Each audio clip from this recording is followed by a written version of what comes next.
कि लड़का स्कूल भी गया, पढ़ भी रहा था, लेकिन रास्ता भटक गया और गलत रास्ते पर चल गया, अपनी पढ़ाई को पूर्ण नहीं कर पाया।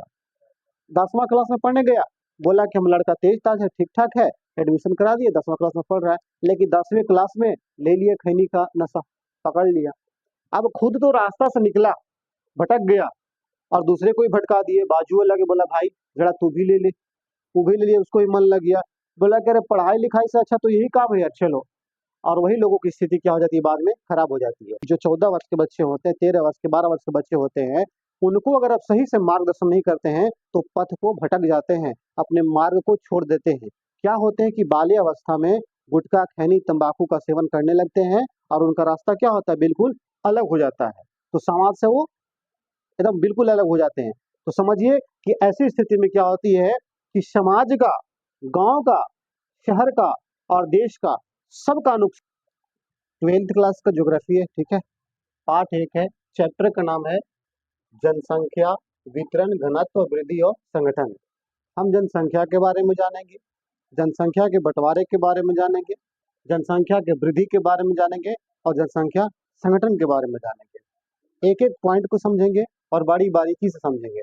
तो चलिए ध्यान दीजिए, पहला प्रश्न क्या है, पहले लघुदात्मक प्रश्न को देखते हैं। जो छोटा प्रश्न होता है ना, उस वाले प्रश्न को कर लेते हैं, छोटा छोटा प्रश्न को। आपको बारी बारी से जैसे ही आप आगे बढ़ेंगे प्रश्न को बताते चलेंगे। कह रहे पहला कि भारत में प्रथम संपूर्ण जनगणना कब हुई थी। ठीक है, जनगणना तो ऐसा 1872 में हुई थी, लेकिन संपूर्ण जनगणना की बात की जाए तो संपूर्ण जनगणना हुई थी 1881 ईस्वी में। कब हुई थी, 1881 ईस्वी में। इस समय जो वायसराय था वो था लॉर्ड रिपन। कौन था, लॉर्ड रिपन। और इन्हीं के शासनकाल में भारत में सबसे पहले जो है ना संपूर्ण जनगणना कराया गया था। और यहाँ से क्या करते हैं कि हर एक वर्ष के बाद, यहीं से शुरू हुआ था जनगणना का सिलसिला, और हर एक 10 वर्षों के बाद, यानी कि 10 की है ना, 10 की जनगणना, 10 की जनगणना भी कहा जाता है, ठीक है ना, यानी कि हर एक 10 वर्ष के बाद जनगणना को शुरू कर दिया गया और 10 वर्ष के बाद भारत में जनगणना होती है, ठीक है ना, ये शुरू हुआ था। अगला प्रश्न क्या है, जनसंख्या वृद्धि से क्या अभिप्राय है। आप जनसंख्या में वृद्धि से क्या अभिप्राय समझते हैं, क्या समझते हैं, जनसंख्या वृद्धि किसे कहते हैं। सिंपल सी बात, आपसे पूछे जनसंख्या वृद्धि से क्या अभिप्राय है तो भी आपको वही बताना है। अगर आपको लगे जनसंख्या किसे कहते हैं तो भी आपको वही बताना है। कुछ थोड़ा सा हटकर होता है, लेकिन जो पूछने का तरीका होता है वही होता है, ठीक है ना, आपको आंसर वही देना है। तो लिखा हुआ है कि दो विभिन्न समय बिंदुओं के मध्य संख्याओं के होने वाले शुद्ध परिवर्तन को जनसंख्या वृद्धि कहते हैं। दो समय बिंदुओं के बाद, जैसे बात समझिए कि अभी कह दिया जाए कि क्या चल रहा है तो बोलने के सर 2024 चल रहा है, ठीक है, और कुछ समय ले लेते हैं कि एक समय आएगा 2030 का, ठीक है, तो इसके बीच में कितना जनसंख्या का बढ़ोतरी हुआ है ना, ये दोनों समय के बीच में कितना जनसंख्या का बढ़ोतरी हुआ उसको क्या कहेंगे, हम जनसंख्या वृद्धि कहेंगे। बात समझ में आ रही है, उसको क्या बोलेंगे, जनसंख्या वृद्धि कहेंगे। इस बात को समझ लीजिए, यानी कि दो विभिन्न समय बिंदुओं के मध्य जनसंख्या के होने वाले शुद्ध परिवर्तन को जनसंख्या वृद्धि कहते हैं, ठीक है, इस बात को याद रखिए। ऐसे प्रश्न ही पूछता है और टोटल जो हम बता रहे हैं ये एनसीईआरटी पैटर्न पर आधारित है और यही से प्रश्न पूछती है। आगे ध्यान दीजिए, प्रश्न संख्या 3 देखिए क्या कहता है, कहता है जनानकी विशेषताओं के अंतर्गत किस बातों का अध्ययन किया जाता है। जनानकी विशेषताओं के अंतर्गत किस बातों का अध्ययन किया जाता है, तो इसमें आयु, लिंग, सामाजिक, इन सारे चीजों का अध्ययन किया जाता है। हम पहले भी बताए हैं और आपको अभी भी बता रहे हैं, तो ध्यान दीजिए। कहता जनसंख्या की भौतिक, सामाजिक, सांस्कृतिक तथा आर्थिक विशेषताओं का जनसंख्या संगठन कहते हैं। क्या कहते हैं, जनसंख्या संगठन कहते हैं। ध्यान से समझिएगा बात को। कहता जनसंख्या के कैसे, भौतिक, सामाजिक, सांस्कृतिक तथा आर्थिक विशेषताओं को। जैसे कोई जनसंख्या डिपेंड करता है तो उसके लिए सब भौतिक अवस्था भी होनी चाहिए, सामाजिक दशाएं भी होनी चाहिए, सांस्कृतिक दशाएं भी होनी चाहिए और इकोनॉमिकल कंडीशन भी होना चाहिए, आर्थिक विशेषता होना चाहिए। अगर इन सारों चीजों को इंक्लूड कर देते हैं, मिला देते हैं, तो उसे क्या बोलते हैं, जनसंख्या संगठन कहते हैं, ठीक है ना, सारे चीजों को मिलाते हैं इसके बाद क्या बोलते हैं, जनसंख्या संगठन बोलते हैं। लेकिन जब देखिए क्या कि आयु, लिंग, निवास स्थान, भाषा, वैवाहिक स्थिति, मानव प्रजातियां, ठीक है, साक्षरता, शिक्षा, व्यवसायिक संरचना, प्रमुख सामाजिक आर्थिक क्या है विशेषताएं। अब देखिए क्या है आर्थिक विशेषताएं हैं। तो जननांगी विशेषताओं के अंतर्गत किन किन बातों का अध्ययन किया जाता है। तो हम कह सकते हैं कि सर सामाजिक बातों का अध्ययन किया जा सकता है, भौतिक बातों का अध्ययन किया जा सकता है, सांस्कृतिक बातों का अध्ययन किया जा सकता है, आर्थिक बातों का अध्ययन किया जा सकता है। इन सारी बातों का अध्ययन किया जा सकता है किसके अंतर्गत, तो जननांगीय विशेषताओं के अंतर्गत। अब आपको क्या बताना कि आर्थिक विशेषताएं क्या है। देखिए सामाजिक आर्थिक विशेषताएं कहता है कि आयु आयु जो होता है ना कि कम आयु ज्यादा आयु, लिंग स्त्री पुरुष है ना, निवास स्थान, भाषा, वैवाहिक स्थिति, मानव प्रजातियां, साक्षरता, शिक्षा, व्यवसायिक संरचना, प्रमुख सामाजिक आर्थिक क्या है विशेषताएं। विशेषता मतलब जानते हैं ना, किसी व्यक्ति के बारे में आवश्यकता से अधिक बतलाना विशेषता कहलाती है। ठीक है, अब आगे क्या है, जनसंख्या की वास्तविक वृद्धि गणना कैसे की जाती है। वास्तविक मतलब कि वास्तविक कहने का मतलब क्या है कि शुद्ध रूप से हम कैसे प्राप्त कर सकते हैं।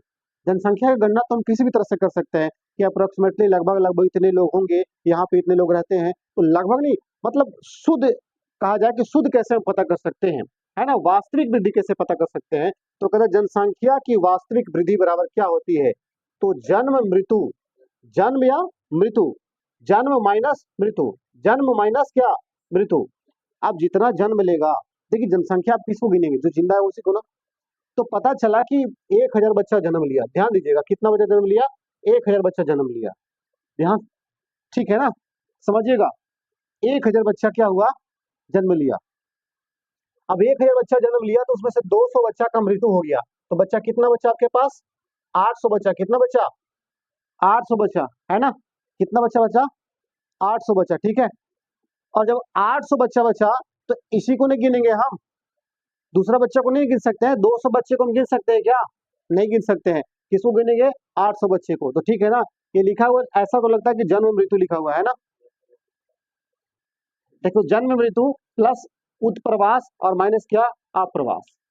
अप्रवास का मतलब आने वाला।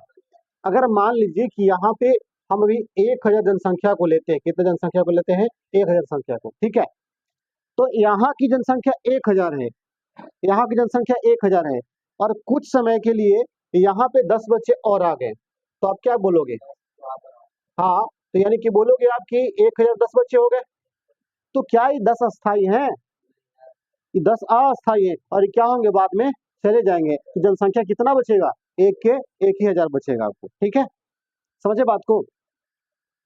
भारत में कौन से राज्य में बौद्ध सबसे ज्यादा रहते हैं, बौद्धिस्टों की संख्या पूछ रही है, ठीक है, कह रहा है कि भारत के कौन से राज्य में बौद्ध सबसे अधिक रहते हैं, बौद्धों की संख्या बताना सबसे अधिक कहाँ होता है, तो देखिए कहाँ होता है, महाराष्ट्र में। महाराष्ट्र में बौद्धिस्टों की संख्या क्या है, सबसे अधिक है। लेकिन बात किया जाए कि कुल जनसंख्या में सर्वाधिक प्रतिशत सिक्किम में, प्रतिशत में पूछा जाए तो कहाँ बताइएगा, सिक्किम में। लेकिन अगर वास्तविक पूछा जाए कि सबसे अधिक बौद्धों की जनसंख्या कहाँ है, तो क्या बोलेगा, महाराष्ट्र में बताइएगा, ठीक है, प्रतिशत में सिक्किम में। अब कह रहे हैं भारत में कौन सा भाषाई समूह विशालतम है, कौन सा भाषाई समूह विशालतम है, तो भारतीय आर्य समूह, भारतीय आर्य समूह, ठीक है ना, भारतीय आर्य समूह के लोग सबसे अधिक ज्यादा संख्या में यहाँ निवास करते हैं। उसके बाद देखिए 2011 की जनगणना के अनुसार भारत की कुल जनसंख्या कितनी थी, हाँ, तो 121 करोड़, है ना, 121 करोड़ थी। जब 2011 की जनगणना हुआ था ना, तो उस समय भारत की जनसंख्या थी 121 करोड़, लेकिन अभी 2021 में जनगणना होना था, लेकिन अभी तक जनगणना हुआ नहीं है, ठीक है। अब जनगणना होगा 2021 वाला, अभी तो हुआ नहीं है, विलंब चल रहा है, चुनाव पे चुनाव हो रहा है, लेकिन जनगणना नहीं होने पा रहा है। आगे प्रश्न देखिए क्या कहता है, आगे है कि भारत में किस राज्य की जनसंख्या सर्वाधिक है, तो कहाँ बताइएगा आप, उत्तर प्रदेश, ठीक है ना, कहाँ बताइएगा, उत्तर प्रदेश। और जनसंख्या घनत्व पूछ दे, जनसंख्या घनत्व कहाँ है, तो बताइए कहाँ, बिहार बताइए, कहाँ बताइएगा, बिहार बताइएगा, ठीक है ना। जनसंख्या सर्वाधिक कहाँ है, तो बताना है उत्तर प्रदेश, जनसंख्या घनत्व कहाँ है, तो बिहार बताना है आपको, ठीक है। चलिए आगे ध्यान दीजिए, देखिए 2001 की जनसंख्या के अनुसार भारत की जनसंख्या की वार्षिक वृद्धि दर क्या थी, तो कह रहा है 2.4%, यानी 2.4% से क्या हो रहा था, भारत की जनसंख्या वृद्धि कर रही थी, बढ़ रही थी, ठीक है, प्रतिवर्ष। श्रम की प्रतिभागिता दर क्या होती है, श्रम की प्रतिभागिता दर क्या होती है, कहता है कि कुल जनसंख्या में कार्यरत जनसंख्या के प्रतिशत, कार्यरत मतलब काम करने वाला, तो कुल जनसंख्या में कार्यरत जनसंख्या के प्रतिशत अनुपात को श्रम की प्रतिभागिता दर कहते हैं। क्या कहते हैं, श्रम की प्रतिभागिता दर कहते हैं। जैसे कुल जनसंख्या है, तो कुल जनसंख्या में लोग काम तो नहीं कर सकते हैं, तो उसमें जितना काम करते हैं उन्हीं को क्या बोलते हैं, प्रतिभागिता दर कहा जाता है, ठीक है ना, काम करने वाले के अनुपात को, रेशियो को बोला जाता है, ठीक है। अब कहता है भारत के उन 2 राज्यों के नाम बताइए जहां की आबादी में ग्रामीण आबादी का प्रतिशत देश में सर्वाधिक है। कहा कि भारत के ऐसे 2 राज्यों का नाम बताइए जहां की आबादी ग्रामीण में क्या है, सबसे अधिक है। तो क्या बताइएगा आप, पहला बिहार, दूसरा सिक्किम, ठीक है ना, बिहार और सिक्किम, ठीक है। ग्रामीण यहाँ जनसंख्या क्या है, सर्वाधिक है। आगे देखिए क्या बात है, मुख्य श्रमिक किसे कहते हैं, बहुत महत्वपूर्ण प्रश्न है और ये एग्जाम में बार बार आते रहता है, याद रखिएगा। मुख्य श्रमिक, सीमांत श्रमिक, बताया है ना ये सब चीज। देखिए मुख्य श्रमिक किसे कहते हैं, तो कह रहे वर्ष में 183 दिन, वर्ष में 183 दिन कम से कम, याद रखिएगा, कम से कम रोजगार में लाए हुए व्यक्ति को मुख्य श्रमिक कहते हैं। कहता है कि वह व्यक्ति जो कम से कम 183 दिन अगर काम करता है तो उसको क्या बोलेंगे, मुख्य श्रमिक कहा जाता है, ठीक है ना, क्या कहते हैं, मुख्य श्रमिक। एक वर्ष में कम से कम कितना, 183 दिन, यानी कि 365 दिन में से 183 दिन काम करना चाहिए, तब उसको मुख्य श्रमिक कहेंगे, ठीक है। आगे है, भारत की जनगणना का अधिकांश भाग किस वर्ग कार्य में लगा हुआ है। कह रहे कि भारत में जितनी जनसंख्या है ना, भारत की जनसंख्या का जितने भी जनसंख्या है उसमें जो अधिकांश भाग है ना, वो कौन से कार्य में लगा हुआ है, यह जनसंख्या कितने प्रतिशत है और ये जनसंख्या कितने परसेंट है। तो हम कह सकते हैं कि भारत का सबसे अधिक जनसंख्या कृषि में लगे हुई रहती है कि नहीं, कृषि कार्य में, प्राथमिक क्रियाकलाप में लगा हुआ है। तो कहता है भारत की लगभग 58.2% आबादी कृषि एवं कृषि संबंधी कार्यों में लगा हुआ है। कृषि संबंधी कहने का मतलब क्या है कि प्राथमिक क्षेत्र, कौन से क्षेत्र में, प्राथमिक क्षेत्र में, है ना, प्राथमिक क्षेत्र में लगा हुआ है, क्योंकि इसमें बहुत सारे कार्य आते हैं। जैसे क्या कर रहे थे, पशुपालन करना आ सकता है, मछली पालन करने आ सकता है ना, मुर्गी पालन, तो इस सब कार्यों में लगे हुए हैं, है ना, सबसे अधिक लोग। आगे देखिए, वो था क्या, अति लघुत्तरीय प्रश्न टाइप का था, जिसको क्या होता है कि हाँ, एक वाक्य में आप आंसर दे सकते हैं या एक शब्द में आंसर आप दे सकते हैं, ठीक है ना। इसको क्या है, लघुत्तरीय प्रश्न जहां से बनते हैं। देखिए समझिए बात को, लघुत्तरीय प्रश्न क्या कहता है, ध्यान दीजिएगा। कहता 1901 से 1921 की समय अवधि में भारत की जनसंख्या वृद्धि दर में स्थिरता या नकारात्मक क्यों थी, कारण स्पष्ट करें। ये जो है ना बहुत महत्वपूर्ण प्रश्न है। नकारात्मक कहने का मतलब कि स्थिरता, जनसंख्या तीव्र नहीं हो पा रही थी, जनसंख्या एकदम ना के बराबर से बढ़ रही थी, ठीक है। तो आखिर क्यों, ऐसा क्यों, देखिए बात समझिए। इस अवधि में भारत में जन्म दर एवं मृत्यु दर दोनों ही क्या थे, उच्च थे, जन्म दर भी और मृत्यु दर भी।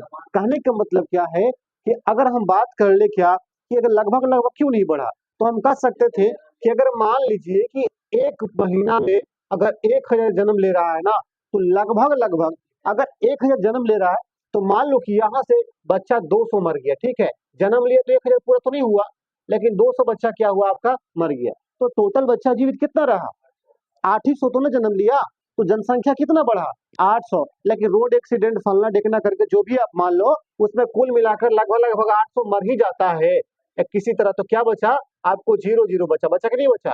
तो इसीलिए क्या हो गया ना कि यहाँ पे क्या हुआ था कि वृद्धि में स्थिरता आ गई थी, जो जन्म दर थी ना वो हो रही थी, ऐसा नहीं कि नहीं था, लेकिन जन्म दर और मृत्यु दर दोनों क्या हो गए थे, समान हो गए थे, बराबर हो गए थे, और दोनों के दोनों उच्च हो गए थे, है ना। तो जनसंख्या में क्या आ गई थी, स्थिरता आ गई थी, ठीक है, जनसंख्या ना के बराबर बढ़ रही थी, ठीक है।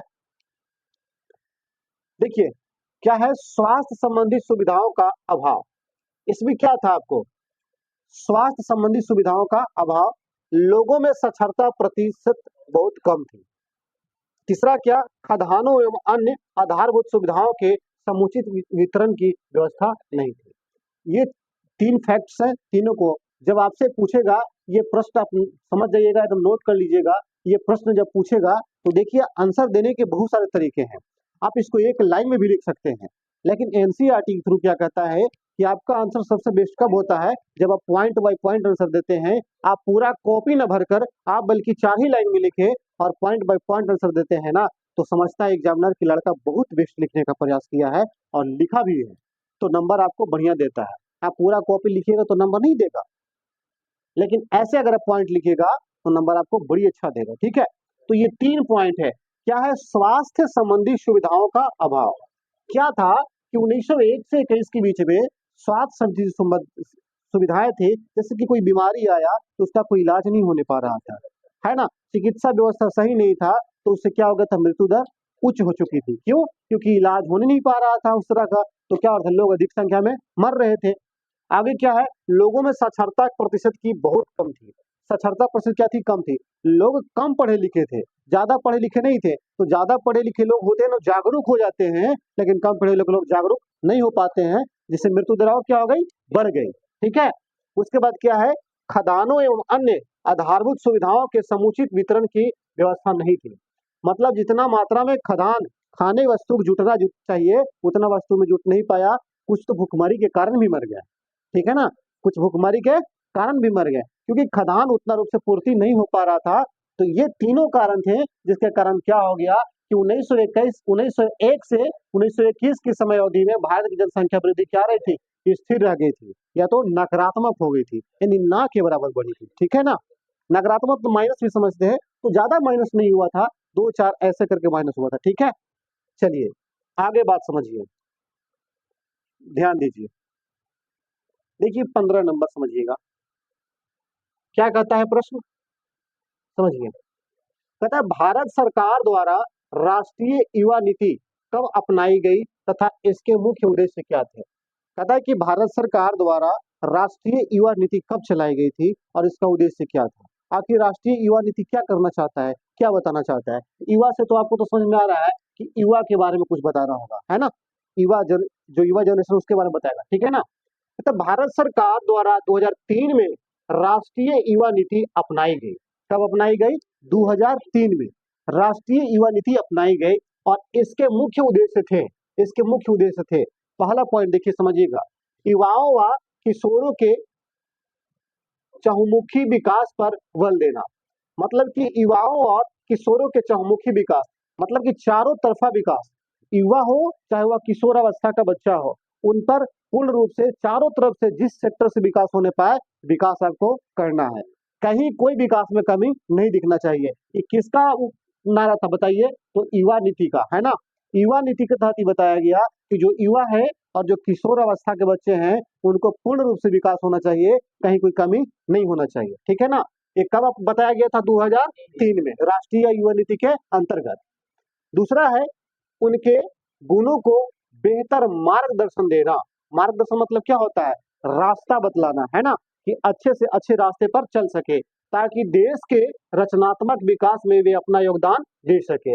अगर बताइए कि हमारे देश के युवा ही सही नहीं रहेंगे तो क्या हमारा देश का विकास हो पाएगा, नहीं हो पाएगा। इसीलिए देश के विकास करने के लिए देश का युवा का विकास होना बहुत जरूरी है, क्योंकि जब तक देश के युवा का विकास नहीं होगा तब तक देश का विकास संभव नहीं है।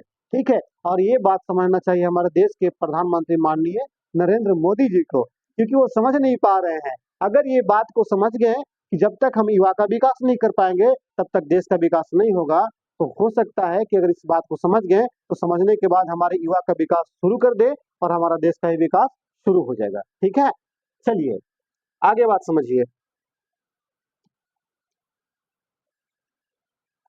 ध्यान दीजिए। आगे कहता है उनमें उनमें देशभक्ति व उत्तरदायी नागरिकता के गुणों को बढ़ाना। देशभक्ति और उत्तरदायी नागरिकता क्या होता है, जैसे हर देश का नागरिक है तो उस नागरिक को अपने देश के प्रति लगाव होना चाहिए। ऐसा ना हो कि अपने घर के लिए जिए, जीना है तो वतन के लिए जीना चाहिए। ठीक है ना, इसलिए कहते हैं कि सबसे बड़ा घर आपका क्या होता है, तो सबसे बड़ा घर आपका होता है आपका देश। देश से बड़ा कोई घर नहीं होता है कि नहीं? हम भले बांट देते हैं, वर्गों में बांट देते हैं, समूहों में बांट देते हैं, अलग अलग जाति धर्मों में बांट देते हैं कि इस धर्म का उस धर्म का है, लेकिन आपसे पूछा जाता है, आप कहीं भी जाता है, आप कहीं भी जाते हैं, चाहे कोई भी लोग कहीं जाता है, तो उसमें क्या लिखाता है? आप पासपोर्ट बनाते हैं, आप आधार कार्ड बनाते हैं, तो कुछ भी बनाते हैं तो उसमें आपको इंडियन लिखना पड़ता है, भारतीय लिखने पड़ता है। लिखना पड़ता है कि नहीं लिखना पड़ता है? आप विदेश जाते हैं तो आप कहीं उसमें लिखे हैं क्या? जो पासपोर्ट बनाता है कहीं उसमें लिखता है क्या कि मेरा गांव का नाम फलना है? लिखता है क्या? उसका पहचान गांव से नहीं होगा। अगर मान लो कि वो दुबई चला गया या रसिया चला गया या किसी भी देश के कोई कोने में चला गया, अगर वहां किसी प्रकार का कोई दिक्कत होता है, अगर वो राष्ट्रीयता को पहचान नहीं देकर वो कहता है कि मेरा घर इस जगह पर है, उसको घर में पहुंचा देगा कोई? क्योंकि उसको पहले तो देश ढूंढना पड़ेगा कि भाई आखिर ये गांव जो है, ये जिला जो है, आखिर वो है कौन देश में। ठीक है, तो सबसे पहले प्राथमिकता देना चाहिए राष्ट्रीयता को, हम अपने देश को मानेंगे। ठीक है, तो वही बोला कि हर एक युवा के अंदर ये सोच होना चाहिए कि देशभक्ति की भावना को हम समझें और उत्तरदायी हुए किसके प्रति? देश के प्रति, कि देश क्या योगदान मांगता है, हम अपने देश को, अपनी युवा पीढ़ी का क्या करेंगे? योगदान करेंगे। और नागरिकता के गुणों को बढ़ाना चाहिए और अपने गुणों को बढ़ाना चाहिए और देशभक्ति के प्रति सोचना चाहिए। ठीक है ना? अगर युवा का लगाव देश से हो गया तो समझिए कि देश बड़ी आगे जाएगा। जिस देश में युवा शिक्षित होंगे, पढ़े लिखे होंगे, ठीक है ना, वहां का देश बड़ी आगे जाएगा। छोटा छोटा देश नॉर्वे ले लीजिए, फिनलैंड ले लीजिए, मानव विकास सूचकांक में कितना आगे रहता है कि नहीं? कैसे होता है उसमें? उसमें होता है कि शिक्षा का स्तर अच्छा होना चाहिए, है ना, फिर रहन सहन का स्तर अच्छा होना चाहिए, बताए थे ना, शिक्षा, स्वास्थ्य और क्या? शिक्षा, स्वास्थ्य और रहन सहन की दशाएं, ठीक है ना, कि कैसे लोग रहते हैं, खान पीन मिलता है कि नहीं मिलता है। ठीक है, अगर ये कंडीशन ठीक है तो मानव विकास क्या है? अच्छा है। अगर नहीं है तो मानव का विकास नहीं हो रहा है। मानव विकास का मतलब ही होता है मानव का विकास करना, चाहे किसी क्षेत्र में करो लेकिन मानव का विकास करो आप। अब ऐसा ना हो कि इंसान सिर्फ पढ़ ले और उसको जॉब नहीं मिले, चाहे किसी प्रकार का कोई काम नहीं मिले और पढ़ लिख के विद्वान रहे और भीख मांगता चले। आप बोलिएगा कि वो बहुत बड़ा साक्षर व्यक्ति है, बहुत शिक्षित व्यक्ति है, क्या उसका लाभ उठा पा रहा है वो? कुछ लाभ हुआ उसको? तो पढ़ने लिखने से क्या फायदा? भीख मांगने के लिए डिग्री थोड़ी चाहिए था कि आप माथे पर डिग्री लगा घूमे हैं कि हम पीएचडी बॉय हैं, भीख दे दो। तो ऐसा थोड़ी है कि आप पीएचडी बॉय हैं तो 10 रुपये मांगने जाइएगा तो अरे पीएचडी किया है, डिग्री नंबर है, थोड़ा इसको 50 रुपये दो। 50 रुपये थोड़ी देगा वो तो भीख भीख नहीं देगा ना। समझ गए बात? तो बात क्या था? नागरिकता उत्तरदायित्व करना। ठीक है, उसके बाद है क्या? समाज के समक्ष किशोरों की प्रमुख क्या चुनौतियां हैं? किशोरों की प्रमुख चुनौतियां, किशोरों मतलब समझते हैं ना, युवा पीढ़ी से नीचे वाले, ठीक है ना, युवा पीढ़ी से नीचे वाले, इनकी क्या चुनौतियां हैं समझिएगा। या इसी प्रश्न को और आपको बता सकता है किस रूप में, यदि किशोरों को समुचित ढंग से मार्गदर्शित ना किया जाए तो वे काफी सुभेद भी हो जाते हैं। स्पष्ट करें, एकदम बात सही है। किशोर कहने का मतलब कि जो 14 वर्ष के बच्चे होते हैं, 13 वर्ष के, 12 वर्ष के बच्चे होते हैं, उनको अगर आप सही से मार्गदर्शन नहीं करते हैं तो पथ को भटक जाते हैं, अपने मार्ग को छोड़ देते हैं। क्या होते हैं कि बाल्य अवस्था में गुटखा, खैनी, तंबाकू का सेवन करने लगते हैं और उनका रास्ता क्या होता है? बिल्कुल अलग हो जाता है। तो समाज से वो एकदम बिल्कुल अलग हो जाते हैं। तो समझिए कि ऐसी स्थिति में क्या होती है कि समाज का, गांव का, शहर का और देश का सबका नुकसान होता है, किसी का फायदा होने वाला नहीं है। ठीक है, तो देखिए आंसर समझिएगा आप स्पष्ट रूप से। समाज के समक्ष किशोरों की प्रमुख चुनौतियां हो सकती है। देखिए क्या है, आप समझिए। कहता निरक्षरता, मतलब कि पढ़ा लिखा है। देखिए, अधिकतर किशोर वर्ग, विशेषताएं स्त्रियां निरक्षर है, जिसके कारण वह अपने व परिवार के विकास में योगदान नहीं दे रहे हैं। कह रहा है कि क्या होती है निरक्षर, निरक्षरता का मतलब क्या होता है? अनपढ़। क्या होता है? अनपढ़। तो कह रहा है अधिकतर किशोर वर्ग, जो 16 वर्ष के लोग जो है ना, उससे नीचे के लोग है ना, क्या होते हैं? विशेषताएं स्त्रियां, विशेष करके क्या? स्त्री, यानी कि लड़कियां जो होती है निरक्षर रहती है, जिससे क्या होता है, जिसके कारण वह अपने परिवार के विकास में योगदान नहीं दे पाती, क्योंकि उसको अपने खुद के बारे में पता नहीं है, वो परिवार को योगदान क्या दे पाएगी? है ना सोचने वाली बात। यही है क्या कि अगर बाल्य अवस्था में सही मार्गदर्शन नहीं हुआ तो क्या होगा? यही स्थिति होगा कि लोग रास्ता भटक जाएंगे, स्त्रियां जो सीखनी चाहिए, लड़कियों को जो सीखना चाहिए वो गुण सीख नहीं पाएगी, बच्चों को जो गुण सीखना चाहिए वो सीख नहीं पाएंगे। तो अपने घर को क्या सेवा दे सकते हैं? वो नहीं दे सकते हैं, बल्कि घर वालों से सेवा ले लेंगे। अगर बच्चा नहीं पढ़ा तो क्या होगा? जुगेड़ी बन जाएगा, नशेड़ी बन जाएगा, घर का अनाज बेच देगा, चावल बेच देगा, माँ के गहना बेच देगा, बेच देगा कि नहीं बेच देगा? सारा चीज बेच देगा। कब? जब वो शिक्षा ग्रहण नहीं किया तब। ऐसे तो कुछ लोग ऐसे भी होते हैं जो शिक्षा ग्रहण करने के बाद भी ये सब काम करते हैं, है ना? शिक्षा ग्रहण करने के बाद भी सब काम करते हैं, तो उनको कहा जाता है पढ़ा लिखा मूर्ख। उनको बोलते हैं पढ़ा लिखा मूर्ख, जो पढ़े लिखे होने के बावजूद भी कोई कार्य नहीं करके घर के संपत्ति को बेचने पर तुल जाते हैं। ऐसे लोगों को बोलते हैं पढ़े लिखे मूर्ख कहा जाता है। ठीक है, देखिए दूसरा बात समझिए, ये तो पहला हो गया क्या कि निराक्षर, स्त्रियों को निराक्षर होना, यानी लड़कियों को निराक्षर होना, पढ़ा लिखा नहीं होना। दूसरा बात क्या है?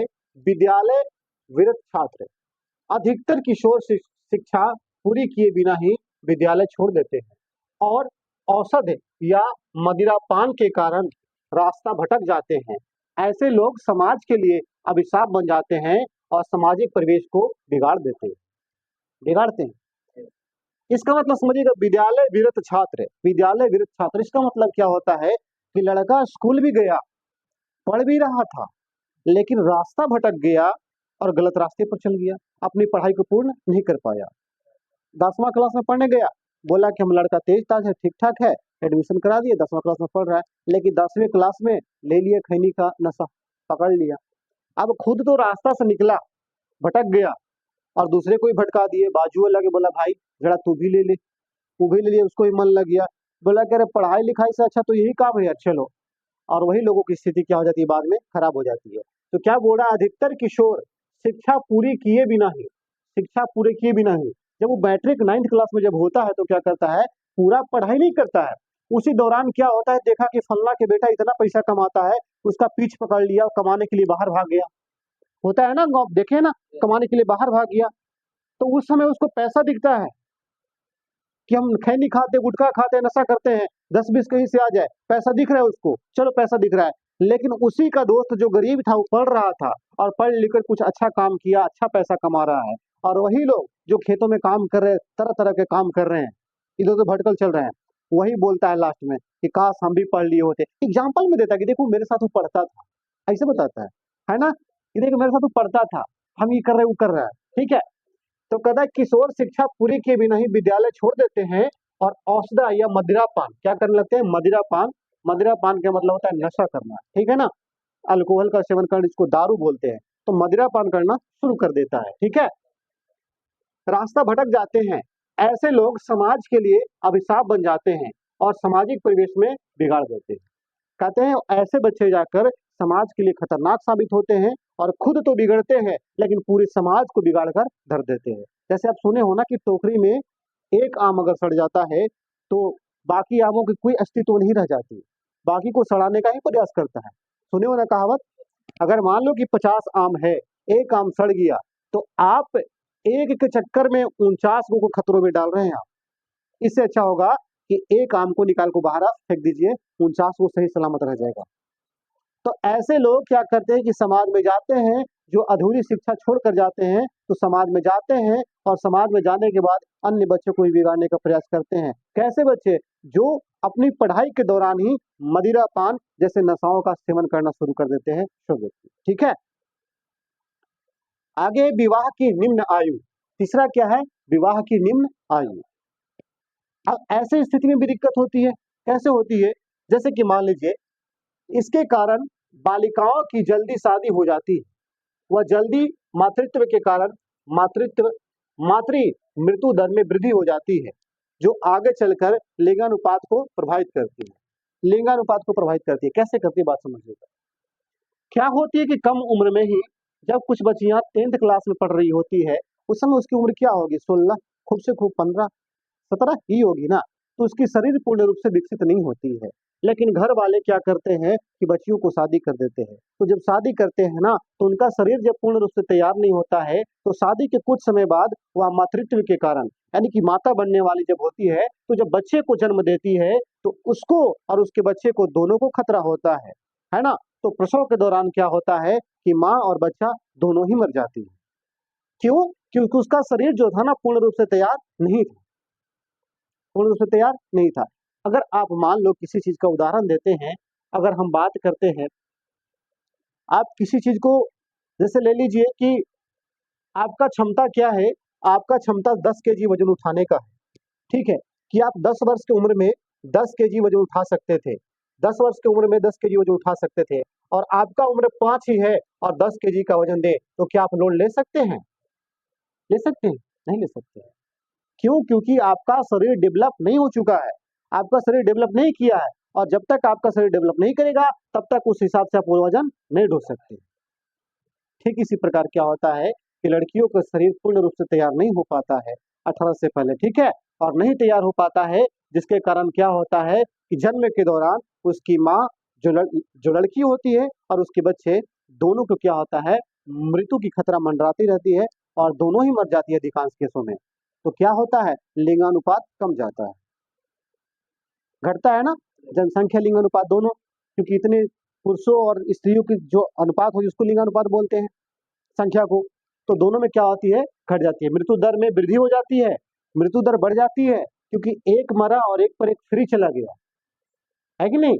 एक तो मरा, लड़की मरी, और इसके पर एक फ्री गया, लड़का जिसका होने वाला बच्चा तो भी मर गया, तो एक पर एक फ्री हो गया, ठीक है, बाई वन गेट वन, एक पर एक फ्री।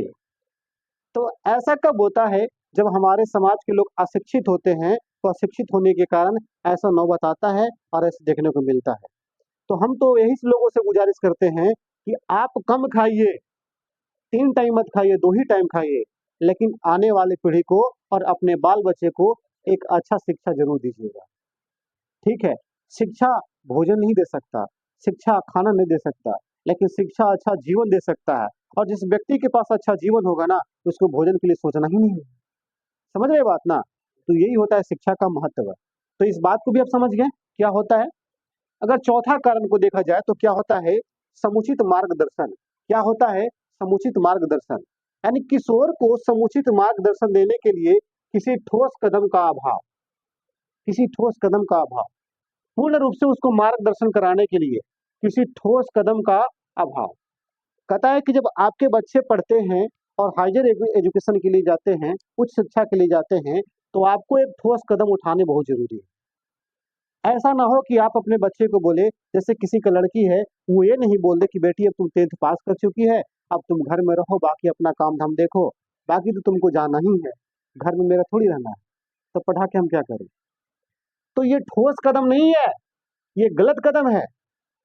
पढ़ाना चाहिए, उच्च शिक्षा के लिए तैयार करना चाहिए अपने बच्चों को, बढ़ावा देना चाहिए कि हाँ बेटा तुम पढ़ो, हम किसी तरह मेहनत करेंगे, किसी तरह पैसा जुटाएंगे, लेकिन तुमको पढ़ाएंगे जरूर। तो ये एक मार्गदर्शन वाली बात होती है कि माता पिता सबसे पहले अपने बच्चों को मार्गदर्शन कराते हैं और उसके बाद गुरु मार्गदर्शन कराते हैं। तो लोग सबसे पहले समझते हैं कि गुरु जी होते हैं वही मार्गदर्शन देते हैं, नहीं नहीं, गलत है। ऐसे भी कहा जाता है कि सबसे पहला गुरु कौन होता है, माता पिता होता है कि नहीं होता है। तो सबसे पहले मार्गदर्शन वहीं से, जब तक वो आपको पढ़ने के लिए प्रेरित नहीं करेंगे ना, तब तक आप नहीं पढ़ सकते हैं, ठीक है। तो सबसे पहला योगदान होता है माता पिता के, अगर वो प्रेरित कर रहे हैं तो आपका मार्गदर्शन सही हो रहा है, यानी यही बता रहा है कि समुचित मार्गदर्शन, आपको सही रास्ता को दिखाना, आपको पढ़ने के लिए बढ़ावा देना, ये 4 कारण थे, ठीक है ना, जिसके कारण क्या होता है, किशोर की स्थिति खराब हो जाती है। अगर ये चारों कारण में से कोई भी कारण को अपना लिया गया तो बच्चा बर्बाद हो जाएगा। ये चारों कारण को छोड़ना पड़ेगा। पहला कारण क्या, निरक्षरता, लड़कियों की निरक्षरता, अगर वो कम पढ़ी लिखी। आप देखते हैं अभी के समय में क्या होता है ना, अभी के समय में बच्चों की संख्या सीमित होती है कि नहीं होती है। कोई है तो जो पढ़ा लिखा है ना, वो कहता है कि हम दो और हमारे दो, हम दो हमारे दो। ज्यादा क्या करना है यार, क्रिकेट टीम थोड़ी तैयार करना है, मारपीट थोड़ी करना। पहले के लोग ऐसे थे कि झगड़ा वगड़ा करना होता था तो पहले के लोग सोचते थे ना कि परिवार सबसे महत्वपूर्ण है। पहले को सोच देखो, परिवार सबसे महत्वपूर्ण है, तो दो नहीं 40 चाहिए, 20 चाहिए, कि जब लाठी उठे तो हमारे घर से ज्यादा लाठी निकले, और हमारे घर से ज्यादा लाठी निकलेगा तो हमारा से ज्यादा कोई समाज में लाठी चलाएगा जी, नहीं चलाएगा, तो हम जीतेंगे। तो पहले के लोग ऐसे करते थे, जिसके कारण से क्या होता था कि जनसंख्या तड़ बढ़ते जाता था, है ना। खाने को जुटे या न जुटे, लेकिन जनसंख्या टूटे नहीं, एकदम बढ़ते रहे। तो पहले का अगर नारा कह दिया जाए कि हम दो और बाकी को आने दो, पहले यही लोग सोचता था हम दो बाकी को आने दो, जो होगा देखा जाएगा, साला खाने को मिले या ना मिले कोई दिक्कत नहीं है। लेकिन अभी लोग शिक्षित हो रहे हैं और शिक्षित के दौरान क्या कर रहे हैं कि हम दो हमारे दो। क्यों? क्योंकि अगर परिवार कम होगा, बाल बच्चे कम होंगे तो पढ़ाने में सहूलियत होगी और अच्छा से अच्छा शिक्षा दे सकते हैं। जिसका दो बाल बच्चा है वो अच्छे से अच्छे बढ़िया से बढ़िया कॉलेज में दाखिला दिलाता है, बढ़िया से बढ़िया स्कूल में दाखिला दिलाता है और अपने बच्चे को पढ़ाता है। लेकिन वही स्थिति जब किसी व्यक्ति के पास देखिए जिसके 10 बाल बच्चे हैं, वो 10 में से किसी को नहीं पढ़ा पाता है, सबको अधूरा पढ़ाता है, किसी को पूरा नहीं पढ़ा पाता है कि नहीं बात?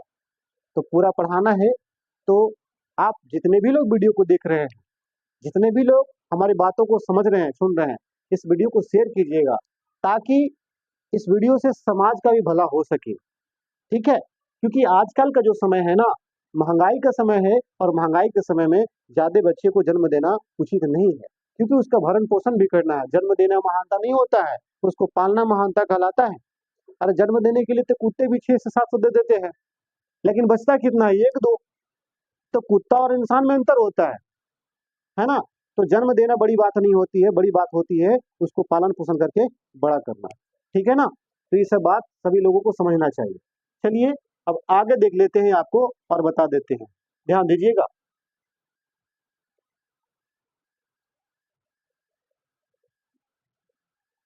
ध्यान दीजिए क्या कहता है, भारत की जनसंख्या का असमान वितरण किस तथ्य को दर्शाता है? भारत की जनसंख्या का असमान वितरण किस तथ्य को दर्शाता है, किस बात को दर्शाता है? ध्यान दीजिए।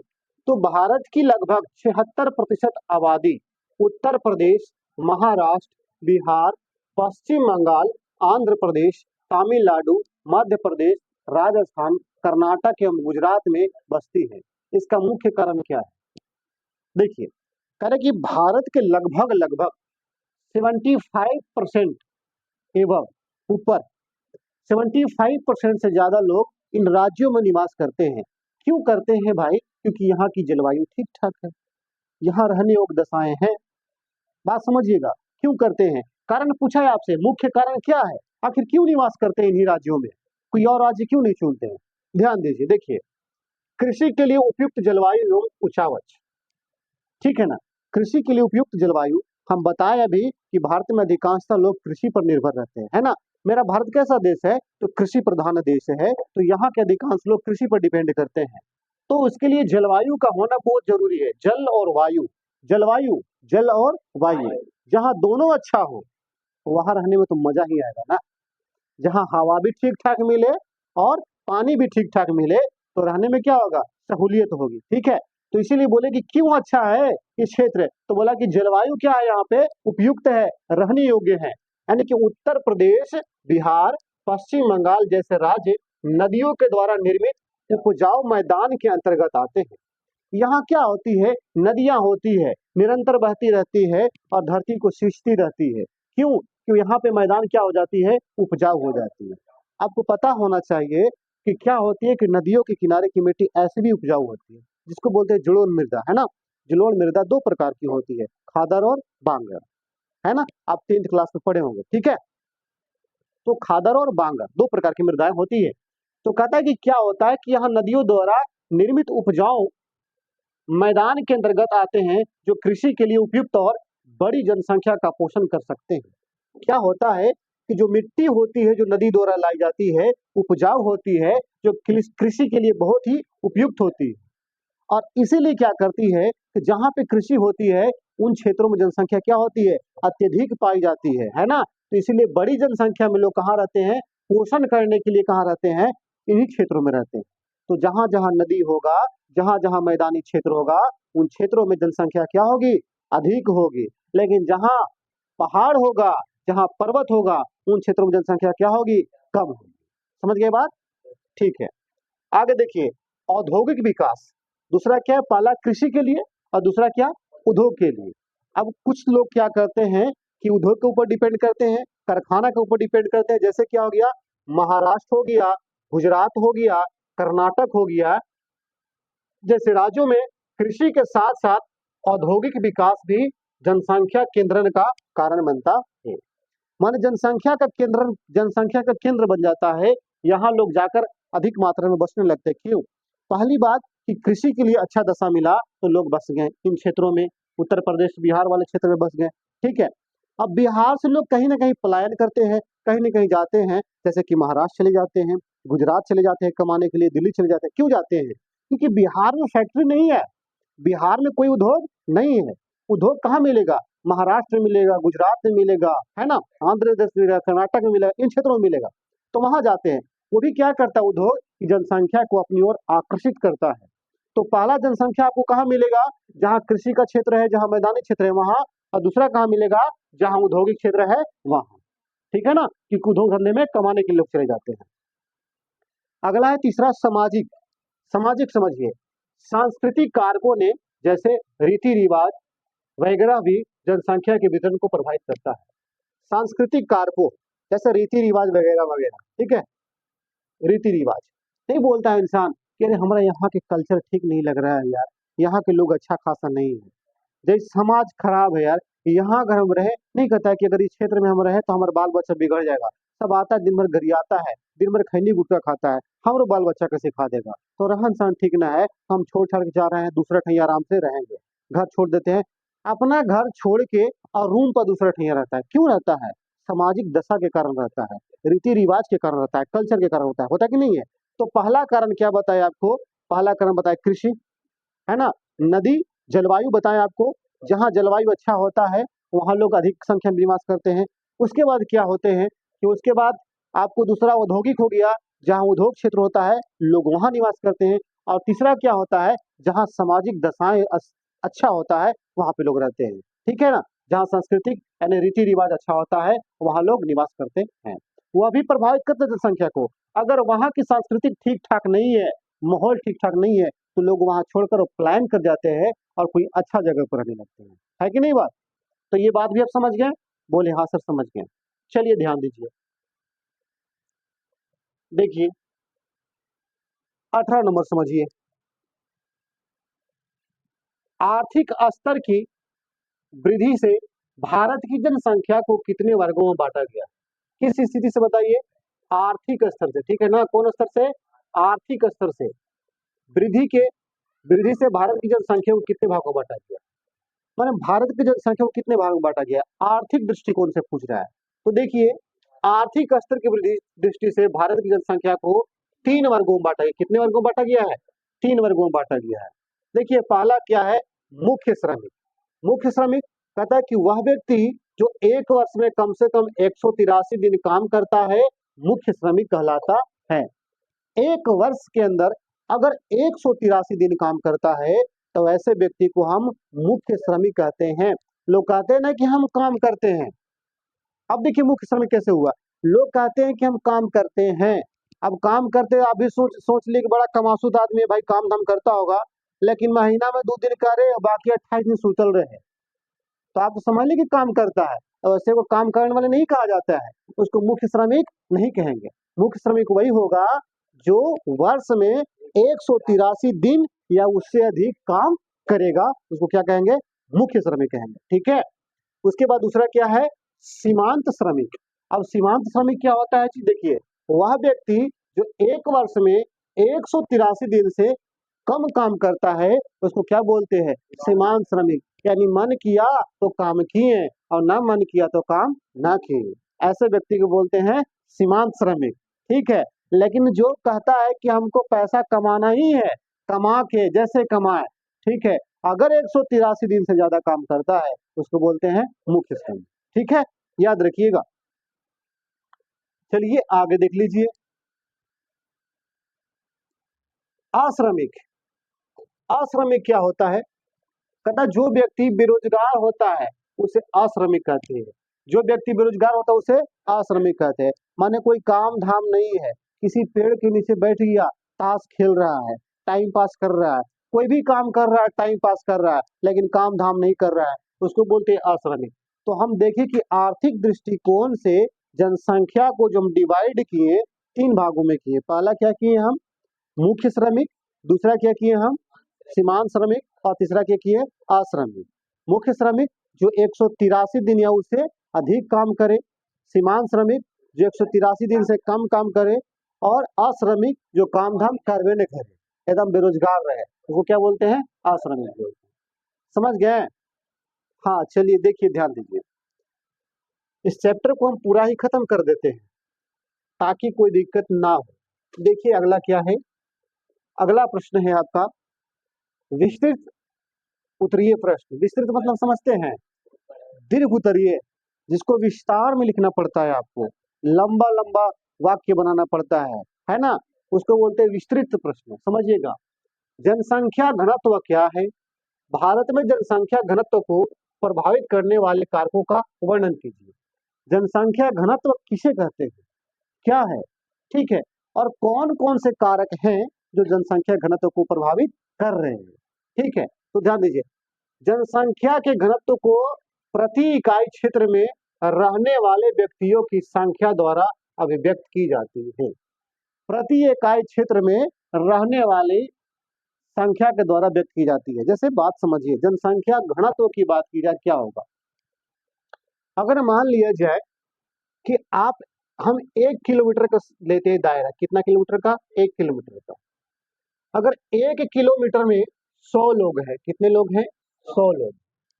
और एक क्षेत्र लेते हैं 2 किलोमीटर का, और 2 किलोमीटर में अगर मान लीजिए कि 220 लोग हैं,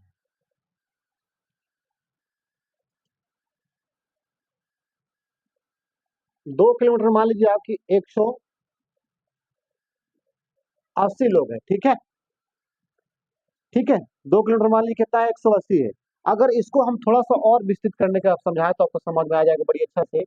अगर 3 किलोमीटर का क्षेत्र ले लें और इसमें हम लिख दें कि 250 लोग, अब बात को समझिएगा। अगर आपसे पूछे, पहला है 1 किलोमीटर का क्षेत्र और दूसरा है 3 किलोमीटर का क्षेत्र, पहला वो जनसंख्या है 100 और दूसरा में है 250। अब आपसे पूछा जाए कि जनसंख्या अधिक है कहाँ, तो बोलेंगे सर 3 किलोमीटर जनसंख्या अधिक है। जनसंख्या अधिक कहाँ है? 1 किलोमीटर की 3 किलोमीटर में है। तो 3 किलोमीटर में है कितना है जनसंख्या? 250, और 1 किलोमीटर कितना है? 100। लेकिन आपसे पूछा जाए कि जनसंख्या घनत्व ज्यादा कहाँ है, तो कहाँ बोलिएगा? 1 किलोमीटर में। कहाँ बोलिएगा? 1 किलोमीटर में। बोले सर ऐसा क्यों? ऐसा क्यों? ऐसा इसलिए क्योंकि यहाँ क्षेत्र कम है और लोग ज्यादा है। यहाँ क्षेत्र कम है और लोग ज्यादा है, इसीलिए क्या बोला गया? जनसंख्या घनत्व हो गया। और यहाँ क्षेत्र ज्यादा है और लोग कम है, क्योंकि इस हिसाब से चलते तो 300 कम से कम होना चाहिए था ना। कम से कम कितना होना चाहिए था? 300। तो इसलिए क्या हो गया कि यहाँ जनसंख्या ज्यादा है और यहाँ जनसंख्या घनत्व ज्यादा है। आप समझाए बात? यानी कि कम क्षेत्र में अधिक लोग का रहना क्या कहलाता है? जनसंख्या घनत्व कहलाता है। सिंपल सी बात समझिए, ठीक है। देखिए, जनसंख्या घनत्व क्या होता है? जनसंख्या बटा क्षेत्रफल। हो गया ना, जनसंख्या बटा क्षेत्रफल, ये सब क्षेत्रफल हो गया ना। वितरण को प्रभावित करने वाला कारक, अब कारक क्या है भाई जो जनसंख्या घनत्व को प्रभावित करता है? वो कारक क्या है और कौन कौन से कारक है, ध्यान दीजिए। तो पहला है भू आकृति, ध्यान दीजिएगा और समझिएगा। भू माने भूमि होता है ना। पहला देखिए क्या है आपका? भू आकृति है ना, माने स्थलाकृति के ऊपर डिपेंड करता है। अगर मैदानी क्षेत्र होता है, बराबर वाला क्षेत्र होता है, तो वहां लोग ज्यादा निवास करते हैं, तो जनसंख्या घनत्व वहां क्या होगा? ज्यादा होगा। लेकिन मैदानी क्षेत्र न होकर अगर पहाड़ी क्षेत्र होगा तो वहां जनसंख्या घनत्व ज्यादा नहीं होगा, क्योंकि पहाड़ वाला क्षेत्र में क्या होगा? एक वो यहाँ है, एक वो 4 किलोमीटर के बाद घर लुकेगा आपको, है कि नहीं। अब आगे देखिए, जल की उपलब्धता, जहां जल की उपलब्धता होगी, जहां जल बढ़िया मात्रा में उपलब्ध होगा, वहां लोग क्या होंगे? एकदम नजदीक नजदीक बसे होंगे और जनसंख्या घनत्व ज्यादा होगा, प्रभावित करेगा ना। उसके बाद क्या है? जलवायु, इसमें जल और वायु दोनों की बात कही जा रही है। अगर जलवायु अच्छा खासा होगा तो भी जनसंख्या क्या होगा? ज्यादा होगा वहां पे। अगला क्या है? औद्योगिक विकास और नगरीकरण, माने जहां उद्योग धंधा होगा, जहां शहर होगा, वहां भी जनसंख्या क्या होगा? ज्यादा रहेगा, है कि नहीं। पांचवा क्या है? अस्थायी कृषि क्षेत्र, जहां खेती बाड़ी का साधन होगा, व्यवस्था होगा, स्थायी होगा, वहां जनसंख्या क्या होगा? ज्यादा होगा। परिवहन तंत्र का विकास, जहां सड़कें दुरुस्त होगी, जहां आने जाने का साधन बढ़िया होगा, वहाँ जनसंख्या क्या होगा, अच्छा खासा होगा। ठीक है, खनिजों की उपलब्धता, खनिज समझते हैं ना, धरती के अंदर से जो निकाला जाता है, जहाँ खनिज की उपलब्धता ठीक ठाक होती है वहां भी जनसंख्या जाकर लोग बस जाते हैं, बसते की जनसंख्या, तो वहां भी जनसंख्या क्या होगा, ठीक ठाक होगा। आगे देखिए, आगे है ऊर्जा के संसाधनों की प्रचुरता, ऊर्जा के संसाधनों की प्रचुरता, यानी बिजली बहुत अधिक मात्रा में रहती है। नहीं कहता कि मेरे क्या तो लाइन कट जाता है तो गांव छोड़ छोड़ के भाग जाता है कि जाति शहर में पढ़े लिखे में बड़ी दुख हो रहा है कि नहीं। तीसरा चौथा नंबर क्या है, राजनीतिक स्थिरता, राजनीतिक में स्थिरता हो, ऐसा ना हो कि हम ऐसा क्षेत्र में रहते हैं कि राजनीति के चलते लोग दंगे फसाद हो रहा है, मारे काट हो रहा है, तो ऐसे क्षेत्र में हम कहाँ रहेंगे। अगला है बाहरी शक्तियों से बचाव युक्त क्षेत्र, बाहरी शक्तियों से, ऐसा ना हो कि कोई बाहर से आए हमारे गांव पर आक्रमण कर दे, हमारे राज्य पर आक्रमण कर दे कि सबके मार के चले जाए, है ना। तो ऐसे क्षेत्र में जनसंख्या कम पाए जाते हैं। जैसे बिहार वाला क्षेत्र है ना, बिहार में जनसंख्या घनत्व तो सबसे अधिक है, का है कि यहाँ कौची नहीं है बताइए, कृषि है ही है जी, परिवहन का विकास है ही है जी, खनिज तनी मनी है ही है जी, है ही है जी, और राजनीतिक की स्थिरता है, दंगा फसाद होता है। बाहरी शक्तियों से बचाओ, यहाँ विदेश के कोई है ना, कहीं से कोई दिक्कत नहीं है, पाकिस्तान वाला नहीं आ सकता है, चीन वाला नहीं आ सकता है कि नहीं, तो इसलिए जनसंख्या ज्यादा बसा हुआ है। समझ गए। तो आपसे जब पूछे ना कि बिंदुओं के बारे में लिखे, तो ऐसे ही पॉइंट बना के सिर्फ आप लिख दीजिए, आपको नंबर एकदम एक ठोप कम नहीं देगा, पूरा का पूरा नंबर देगा आपको। सिर्फ पॉइंट बना बना के ऐसे आप लिख दीजिए, आपको नंबर जरा सा भी कम नहीं देने वाला है। चलिए आगे देख लेते हैं, ठीक है।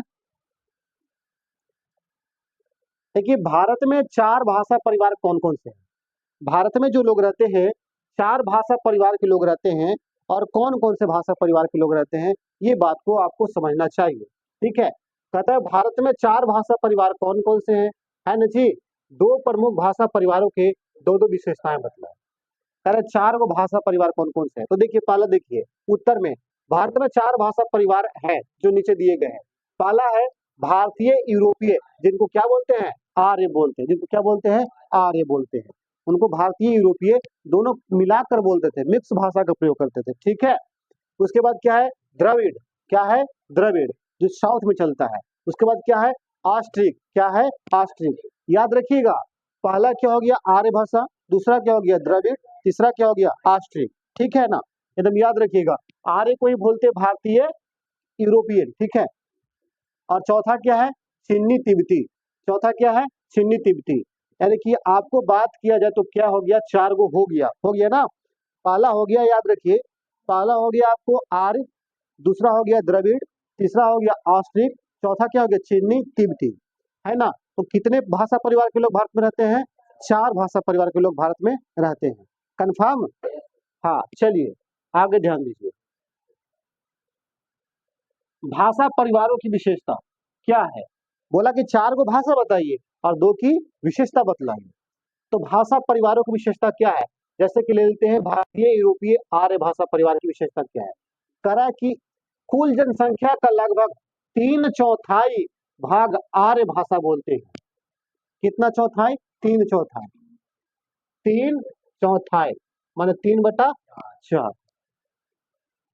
अगर मान लीजिए कि 3/4 किए, और अगर मान लीजिए कि 100 लोग है तो काट दीजिए, 25 चौके 100, यानी कितना हो गया 75।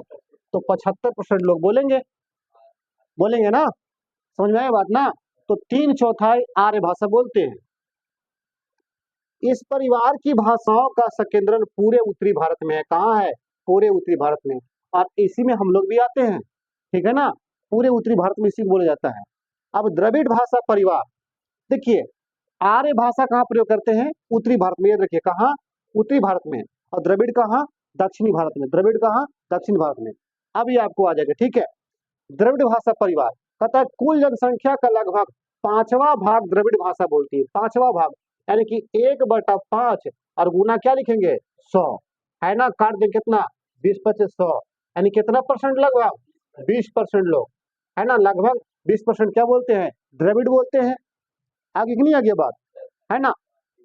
इस परिवार की भाषाएं मुख्यतः प्रायद्वीपीय पठार, छोटा नागपुर के क्षेत्रों में बोली जाती है। इस परिवार में तेलुगु, तमिल, कन्नड़, मलयालम मुख्य भाषाएं आती है। तो तेलुगु कहाँ बोल जाता है, तेलुगु कहाँ बोलते हैं? आंध्र प्रदेश में तेलुगु, तमिलनाडु में तामिल, कर्नाटक में कन्नड़, ठीक है ना, और केरल में मलयालम, है ना, गोवा में कोंकणी। ये सब भाषा है, ठीक है ना। तो ये सब सब के सब भाषा है। और किस किस परिवार में आते हैं ये सब? द्रविड़ भाषा परिवार के अंतर्गत आते हैं। कौन से परिवार के अंतर्गत? द्रविड़ भाषा परिवार के अंतर्गत आते हैं, ठीक है ना। दक्षिण भारत वाले आते हैं। तो समझ गए आप बात? भाषा परिवार कितने हैं भारत में? तो 4 है। पहला क्या? आर्य, दूसरा द्रविड़, तीसरा ऑस्ट्रिक, चौथा चिन्नी, तिब्बती, ठीक है ना। 2 की मुख्य विशेषताएं बतलाए। एक क्या आपको बताया? पहला आर्य। आर्य मुख्य रूप से कहाँ? उत्तरी भारत में। कहाँ? उत्तरी भारत में, है ना। लगभग कितना परसेंट? 75%। और दूसरा क्या आपको बताया? द्रविड़, दक्षिणी भारत में लगभग कितना? 20%। याद रखिएगा। आगे देखिए क्या है, भारत में जनसंख्या के घनत्व के स्थानिक वितरण की विवेचना करें। देखिए यहां से आपको सब्जेक्टिव ही नहीं ऑब्जेक्टिव प्रश्न भी कुछ निकलेगा, तो ध्यान दीजिएगा और समझिएगा। कह रहा है कि भारत में जनसंख्या के घनत्व के स्थानिक वितरण की विवेचना कीजिए। क्या है? कह रहा 2001 की जनगणना के अनुसार भारत में जनसंख्या का घनत्व 324 व्यक्ति पर वर्ग किलोमीटर था। कितना था? 324 व्यक्ति पर वर्ग किलोमीटर था। राज्य स्तर पर जनसंख्या के घनत्व में बहुत विषमताएं पाई जाती है। अरुणाचल प्रदेश में 13 व्यक्ति प्रति वर्ग किलोमीटर। माने कहता है कि अरुणाचल प्रदेश में 13 गो लोग 1 किलोमीटर में रहते थे। कितना लोग? 13 लोग 1 किलोमीटर में रहते थे, ठीक है। जबकि पश्चिम बंगाल में यह घनत्व 903 व्यक्ति प्रति वर्ग किलोमीटर था। कितना था? 903 व्यक्ति। एक जगह देखो 1 किलोमीटर में कितना? 13 लोग। कहाँ? अरुणाचल प्रदेश में, है ना। और पश्चिम बंगाल में कितना? 903 व्यक्ति 1 किलोमीटर की बात कर रहा है। तो जनसंख्या घनत्व कहाँ ज्यादा हुआ? अरुणाचल प्रदेश में, पश्चिम बंगाल में? पश्चिम बंगाल में ज्यादा हो गया। कम क्षेत्र, ज्यादा जनसंख्या। केंद्र शासित प्रदेशों में दिल्ली का घनत्व सबसे अधिकतम 9340 व्यक्ति प्रति वर्ग किलोमीटर में है। आय दादा, ई का कह रहा है? एकदम ठसमा ठस भरल है यहाँ, एकदम खाली जगह नहीं है वहाँ। ऐसी अफरा तफरी मचल है दिल्ली में। करे दिल्ली का घनत्व सबसे अधिक 9340 व्यक्ति, माने 9340 व्यक्ति 1 किलोमीटर में रहता है। आई हो तो गोड़ो रखे की जगह नहीं होगा, कैसे सुता होगा?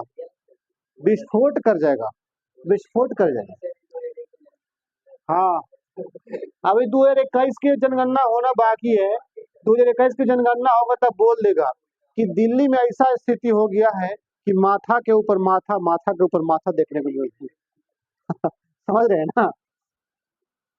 जबकि अंडमान निकोबार द्वीप समूह में घनत्व केवल कितना है? 43 व्यक्ति प्रति वर्ग किलोमीटर। अरुणाचल प्रदेश में कहा जाए 2001 जनगणना के अनुसार तो 13 व्यक्ति प्रति वर्ग किलोमीटर सबसे कम रहा। राज्य की बात हो रहा है ये, ठीक है। पश्चिम बंगाल में 903 व्यक्ति सबसे अधिक रहा। राज्य की बात हो रहा है। अब केंद्र शासित प्रदेश में आते हैं तो 9340 व्यक्ति प्रति वर्ग किलोमीटर आता है, जो दिल्ली की है, ठीक है, सबसे अधिक है। और सबसे कम में किसका आता है आपको बताइए? अंडमान निकोबार द्वीप समूह के, जहां 43 व्यक्ति रहता है 1 किलोमीटर में, ठीक है। समझे बात? देखिए आगे क्या कहता है, प्रायद्वीपीय भारत में केवल केरल राज्य का घनत्व सबसे अधिक है 819। इसके बाद तमिलनाडु का 480 दूसरा स्थान पर। प्रायद्वीपीय भारत यानी जो पठारीय क्षेत्र है, जो दक्षिण भारत का क्षेत्र है, वो दक्षिण भारत वाला क्षेत्र में देखा जाए तो सबसे अधिक केरल का है। कितना है वहां पे? 819 व्यक्ति 1 किलोमीटर में। और उसके बाद दूसरा स्थान पर किसका आता है? तमिलनाडु का 480 व्यक्ति दूसरा स्थान पर आता है, ठीक है ना, 1 किलोमीटर में।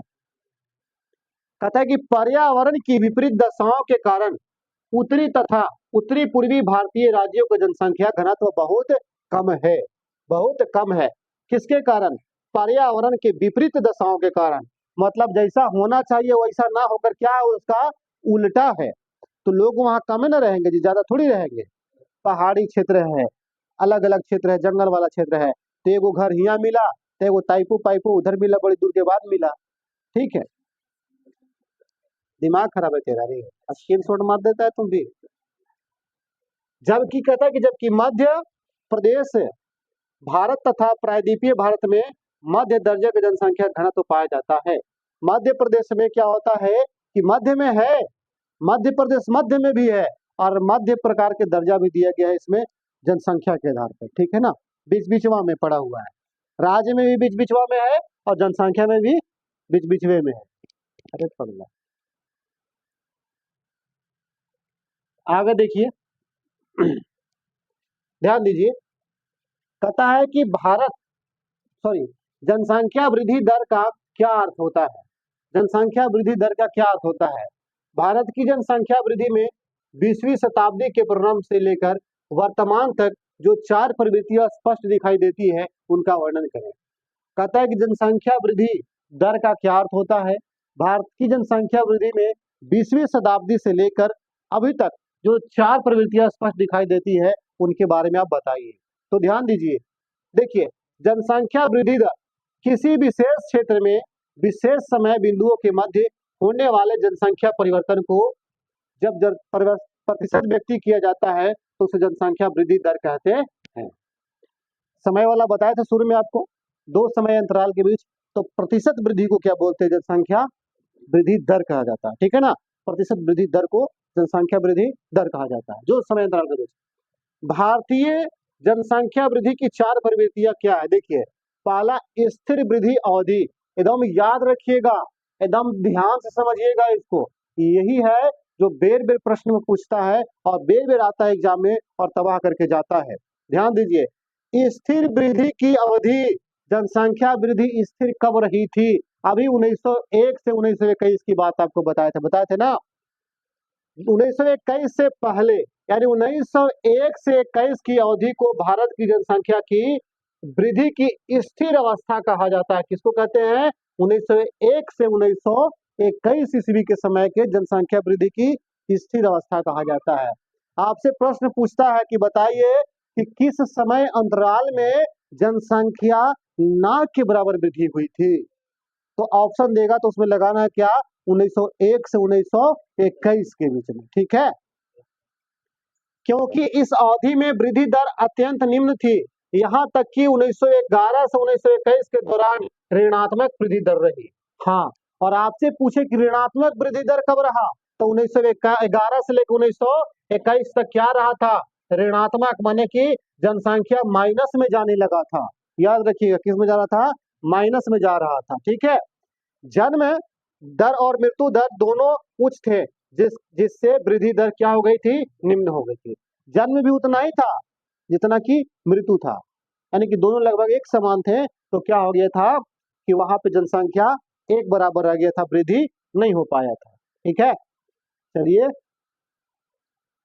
निरंतर वृद्धि की अवधि, अब जनसंख्या वृद्धि होती रही, वो किस समय में हुई थी, ध्यान दीजिए, निरंतर वृद्धि की अवधि 1921 से 1951, निरंतर वृद्धि की अवधि कम से कम 1921 से 1951। बात समझिए, आपको अस्थाई जनसंख्या पूछे वृद्धि, अस्थाई जनसंख्या वृद्धि मतलब बराबर कब रहा, तो कहेंगे 1901 से 1921, ठीक है। ऋणात्मक पूछ दे तो 1911 से 1921, ठीक है। अब क्या पूछ रहा है, निरंतर वृद्धि की अवधि 1921 से 1951, इस अवधि में जनसंख्या वृद्धि निरंतर बढ़ती गई, जनसंख्या का निरंतर बढ़ती गई, क्योंकि स्वास्थ्य सेवाएं में वृद्धि के कारण मृत्यु दर में कमी आई, इसीलिए इस अवधि को मृत्यु प्रेरित वृद्धि कहा जाता है। ध्यान दीजिए, क्या हुआ कि 1921 तक यहाँ पे मेडिकल सुविधा उपलब्ध नहीं थी बढ़िया से, ठीक है, लेकिन 1951 में हो गया, तो इसमें क्या हो कि जनसंख्या निरंतर बढ़ने लगा, जैसे इन साल बढ़ रहा है 100, अगला साल 200, 300, 400, 500, ऐसे निरंतर बढ़ रहा है से बढ़ रहा है। तो निरंतर वृद्धि दर अवधि कब से कब मानी जाती है, तो 1921 से लेकर 1951 तक। क्यों हो गई, क्योंकि यहाँ पे मेडिकल सुविधा आ चुका था, स्वास्थ्य की सेवाएं आ चुकी थी और जनसंख्या वृद्धि हो गया था, ठीक है। अगला है तीव्र वृद्धि अवधि, तीव्र वृद्धि अवधि मान जनसंख्या बहुत तेजी से बढ़ने लगा, कब, 1951 से 1981 के बीच, इस अवधि को भारत में जनसंख्या विस्फोटक की अवधि कहते हैं। याद रखिएगा, ये प्रश्न पत्र एकदम लगा ही लीजिए टिक, क्योंकि ये पूछेगा तो पूछेगा, कंफर्म है 100%। कहता है कि जनसंख्या विस्फोटक अवधि किसको कहते हैं, तो 1951 से 1981 इतना तेजी से जनसंख्या बढ़ा कि मत पूछो। इसी अवधि के भारत में जनसंख्या विस्फोटक अवधि के नाम से भी जाना जाता है। विकास कार्यों में तेजी, बेहतर चिकित्सक सुविधाएं, बेहतर जीवन स्तर के कारण मृत्यु दर में तीव्र ह्रास हुई, जन्म दर में उच्च वृद्धि हो गई। मैंने कहा कि मृत्यु दर में तीव्र, बहुत तेजी से मृत्यु दर घट गया और जन्म दर बहुत तेजी से बढ़ गया। तो इसीलिए अचानक इतना जनसंख्या बढ़ गया कि लगा कि पूरा विस्फोट हो जाएगा। इसीलिए इसको क्या बोलते हैं, जनसंख्या का विस्फोटक वर्ष। जनसंख्या का विस्फोटक वर्ष कब से कब, 1951 से 1981 तक। ठीक है। अब घटती वृद्धि अवधि, घटती वृद्धि अवधि 1981 से आज तक, 1981 से आज तक। अब वृद्धि अवधि, अब लोग समझदार हो गया ना, उस समय था शिक्षा नहीं था, तो हम दो बाकी को आने दो, लेकिन अब अपना लिया, हम दो हमारे दो, तो घटने शुरू हो गया। 1981 से वर्तमान तक देश की जनसंख्या की वृद्धि दर उच्च रही, परंतु धीरे धीरे मंद गति से घटने लगी। विवाह की और औसत आयु में वृद्धि, स्त्री में सुधार, जनसंख्या नियंत्रण के कारण उपायों से जनसंख्या वृद्धि दर धीमी पड़ गई। हो गया कि नहीं बात, कह रहा है क्या कि परंतु धीरे धीरे क्या हो गया, मंद गति से घटने लगी, धीरे धीरे घटने लगा जनसंख्या। क्यों घटने लगा, क्योंकि विवाह की औसत आयु में वृद्धि हो गई। जो लोग करता था बाल्य अवस्था में शादी, अब बाल्य अवस्था में शादी नहीं कर रहा है, क्योंकि एक सीमा निर्धारित किया गया है। सरकार कितनी वर्ष लगाई है, 18 वर्ष, लेकिन अभी क्या कर रहा है, 21 वर्ष। क्यों कर रहा है, क्योंकि लड़कियों को पढ़ने को मौका दिया जाए। आप 21 वर्ष में कर सकते हो, ठीक है।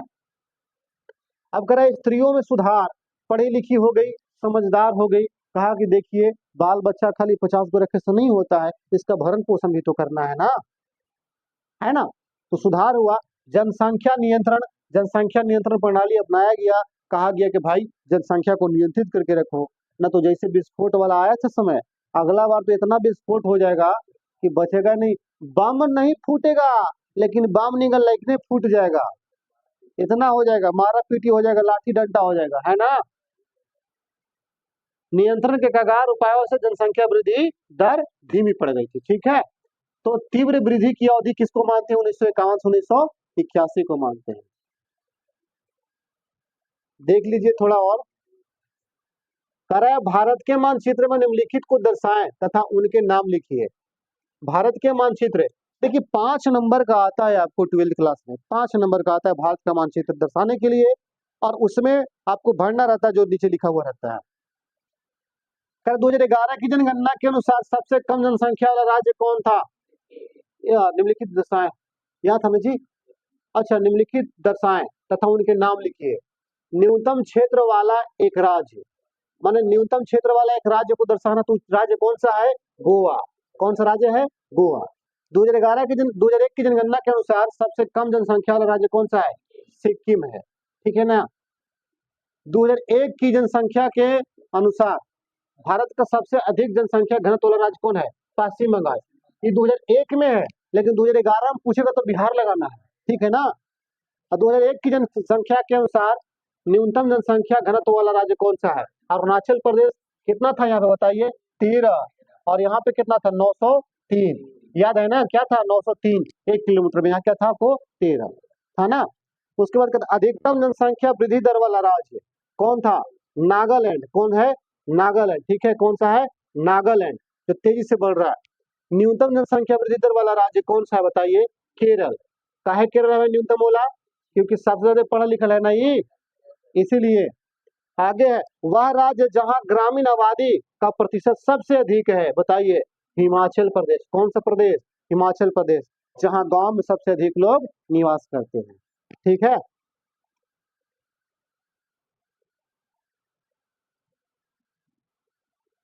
वो तेरी कर क्या कर दिया ये,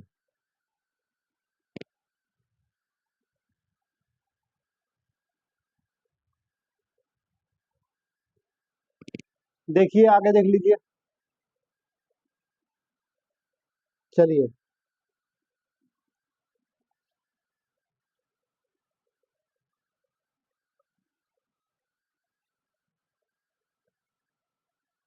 भारत प्राकृतिक और पड़ोसी देश, भारत के प्राकृतिक और पड़ोसी देश जो दर्शाना है आपको ना, वह ध्यान दीजिए। मानचित्र को देखिए, मानचित्र तो धुंधला धुंधला सा आ रहा है, फिर भी आप देख सकते हैं। क्या बताऊं, देखने योग्य तो कुछ बचा नहीं है। पड़ोसी देश पूछ रहा है ना, तो कुछ हम बता देते हैं आपको। पता चल रहा है जी? हाँ, चलिए। देखिए, ध्यान दीजिए, इधर अगर बात करें पड़ोसी देश का, तो इधर कौन सा देश है? चीन है। कौन सा देश है इधर? ठीक है ना। इधर कौन सा देश है? नेपाल है। कौन सा देश है? नेपाल। और यहाँ पे कौन सा देश है? भूटान है। कौन सा देश है? भूटान। ठीक है, ध्यान दीजिए। और आपको इस साइड में कौन सा देश मिलेगा? इस साइड में पश्चिम में, तो पाकिस्तान। कौन सा है? पाकिस्तान है। याद रखिएगा, समझ गए? यहाँ है आपको बंगाल की खाड़ी। बंगाल की खाड़ी, ये आपका यहाँ पे जो राज्य दिख रहा है, ये है सिक्किम। और ये आपका अरुणाचल प्रदेश। और ये आपका है हिमाचल प्रदेश। ठीक है ना। कौन सा राज्य है? हिमाचल प्रदेश है। ठीक है। और कुछ राज्य हैं, आपको बता देते हैं, नीचे ध्यान दीजिए।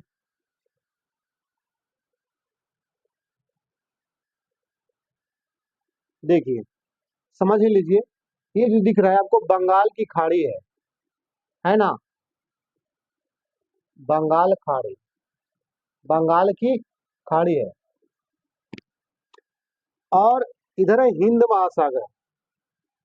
ओ सॉरी, माफ कीजिएगा, अरब सागर। कौन सा सागर है?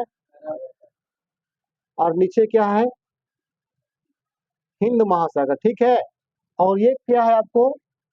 श्रीलंका। क्या है ये? श्रीलंका। ठीक है ना। ये भारत का जल से सटा हुआ देश है। जल से, स्थल से नहीं, किससे? जल से। और बाकी क्या है आपको? स्थल से सटा हुआ। यहाँ पे आपको देश आपको देखने को मिलेगा, बंगाल की खाड़ी के जस्ट बगल में आपको देखने को मिलेगा। इसका नाम है आपको बांग्लादेश, है ना। बांग्लादेश है। ठीक है, जो बंगाल के बाजू में पड़ता है। ये जो आपको डॉट डॉट दिख रहा है ना, ये क्या है? अंडमान निकोबार द्वीप समूह। समझ गए ना? निकोबार द्वीप समूह, अंडमान निकोबार द्वीप समूह है ये। तो उम्मीद करते हैं इतना समझ ही होगा। जब आपको मैप पढ़ाएंगे ना, तो मैप में आपको पूरा क्लियर कर देंगे और बता देंगे कि कहाँ कहाँ क्या क्या है, स्पष्ट रूप से आपको दिखा देंगे, ताकि आप लोग समझ जाइएगा। भारत के में दिए गए मानचित्र में निम्नलिखित को दर्शाएं। भारत का वह राज्य जहाँ की जनसंख्या, नगरीय आबादी, कह रहा है ना कि निम्नलिखित को दर्शाइए मानचित्र में। कह रहा है भारत का वह राज्य जहाँ की जनसंख्या में नगरीय आबादी का प्रतिशत सर्वाधिक है। कौन सा राज्य है? महाराष्ट्र है। तो यानी कहने का मतलब क्या है कि महाराष्ट्र को आपको दर्शा देना है मानचित्र के अंदर। राज्य जहाँ की मुख्य भाषा कन्नड़ है, कहाँ बोला जाता है? कर्नाटक में। यानी कर्नाटक को दर्शा देना है आपको मानचित्र में। क्षेत्रफल की दृष्टि से सबसे बड़ा राज्य कौन है? राजस्थान को आपको दर्शा देना है। ठीक है। सबसे कम लिंगानुपात वाला राज्य कौन सा है? हरियाणा। इसको दर्शा देना है आपको। ठीक है। उड़िया भाषा कहाँ बोली जाती है? उड़ीसा में। इसको भी आपको दर्शा देना है। अगर ये पांचों को आप भारतीय मैप में दर्शा देते हैं, ठीक है, पांचों को भारतीय मैप में दर्शा देते हैं, तो इसका मतलब क्या होता है कि आपको 5 नंबर मिल जाएगा। कुछ करने को नहीं है, सिर्फ मानचित्र बनाकर आपको दर्शा देना है। सर्वाधिक साक्षरता दर वाला राज्य कौन सा है? तो कहाँ है सबसे अधिक दर? केरल में है। कहाँ है? केरल में। ठीक है। अगर जहां तक बात किया जाए, तो आप देख सकते हैं, इधर मानचित्र है। मानचित्र में देखिए, ये क्या है आपका? हरियाणा है। यहाँ पे क्या दर्शाया हुआ है आपको? देखिए, हरियाणा क्या है? हरियाणा यहाँ पे है। और यहीं पे इसके बाजू में छोटा सा है, ये क्या? ये बड़ा सा पार्ट आपको जो दिख रहा है ना, इस तरह का, ये दिख रहा है आपको, ये क्या है आपका? राजस्थान। क्या है? राजस्थान है। ठीक है, ये हो गया आपका राजस्थान। तो एक बताया हरियाणा, एक राजस्थान, उसके बाद क्या बताया था आपको? उड़ीसा, महाराष्ट्र, है ना, अब कर्नाटक। तो देखिए, ध्यान दीजिए, आपको दिखा देते हैं सारा का सारा। ये देखिए, आपको दिख रहा है यहाँ पे, ये क्या है आपको? उड़ीसा है। क्या है? उड़ीसा। यहाँ आपको दिख रहा होगा ये महाराष्ट्र है, क्या है ये? महाराष्ट्र है, ठीक है, महाराष्ट्र। और यहाँ आपको दिख रहा है ये कर्नाटक है, क्या है? ये कर्नाटक वाला पार्ट है पूरा का पूरा। और ये जो पतला दिख रहा है ना आपको ऐसा, ये क्या है आपका? केरल है, क्या है ये पतला वाला आपका केरल है, क्या है? केरल है, ठीक है। और इधर से आपको तमिलनाडु हो जाता है। तो बस इन्हीं को तो दर्शाना था 5 को। 2 ऊपर था आपको, क्या क्या था ऊपर? एक तो था आपको हरियाणा, एक था राजस्थान, और 3 नीचे था क्या आपको? महाराष्ट्र, उड़ीसा और कर्नाटक, केरल, 4 इधर था, ठीक है। तो इसको दर्शाना था, आपको परफेक्ट नंबर देगा, एक भी नंबर कोई नहीं काट सकता है, ठीक है। अब ये हो गया पहला चैप्टर यहाँ पे समाप्त।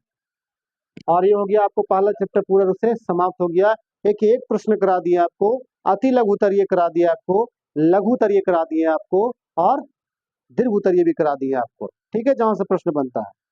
उम्मीद करते हैं ये सेशन आप सभी को समझ में आया होगा।